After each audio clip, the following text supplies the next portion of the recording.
ಅಧಿಕಾರಿಗಳು ಏನೆಲ್ಲ ಗೋಲ್ಮಾಲ್ ಮಾಡಿ ಹಣ ಎಗರಿಸುತ್ತಾರೆ ಅಂತ ನಿಮಗೆ ಗೊತ್ತೇ ಇದೆ.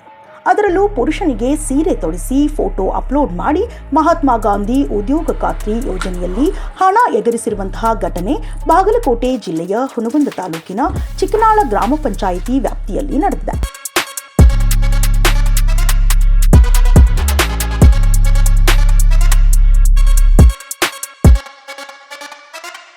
ಇಳಕಲ್ ತಾಲೂಕಿನ ಸಿದ್ದನಕೊಳ್ಳ ಗ್ರಾಮದಲ್ಲಿ ಬ್ಲಾಕ್ ಪ್ಲಾಂಟೇಶನ್ ಕಾಮಗಾರಿಗೆ ಮಂಗಳಮ್ಮ ಆರಿ ಹೆಸರಿನಲ್ಲಿ ಸೀರೆಯುಟ್ಟು ಪೋಸ್ ಕೊಟ್ಟ ವ್ಯಕ್ತಿಯ ಫೋಟೋ ಪಂಚಾಯತ್ ರಾಜ್ ಇಲಾಖೆಯ ವೆಬ್ಸೈಟ್ನಲ್ಲಿ ಅಪ್ಲೋಡ್ ಆಗಿದೆ.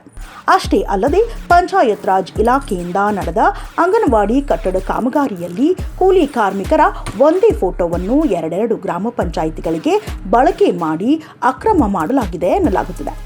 ಗಂಜಿಹಾಳ ಗ್ರಾಮ ಪಂಚಾಯಿತಿಯ ಕಟ್ಟಡ ಮತ್ತು ಬಿಂಜವಾಡಿಗೆಯ ಗ್ರಾಮ ಪಂಚಾಯಿತಿ ವ್ಯಾಪ್ತಿಯ ಅಂಗನವಾಡಿ ಕಟ್ಟಡ, ರಾಮವಾಡ್ಗಿ, ಚಿನ್ನಾಪುರ್ ಎಸ್ಟಿ ಅಂಗನವಾಡಿ ಕಟ್ಟಡಕ್ಕೆ ಒಂದೇ ಫೋಟೋ ಅಪ್ಲೋಡ್ ಮಾಡಲಾಗಿದೆ. ಇನ್ನಷ್ಟು ಅಪ್ಡೇಟ್ಗಳಿಗಾಗಿ ಫಾಲೋ ಮಾಡಿ ವಿಜಯ ಧ್ವನಿ ನ್ಯೂಸ್.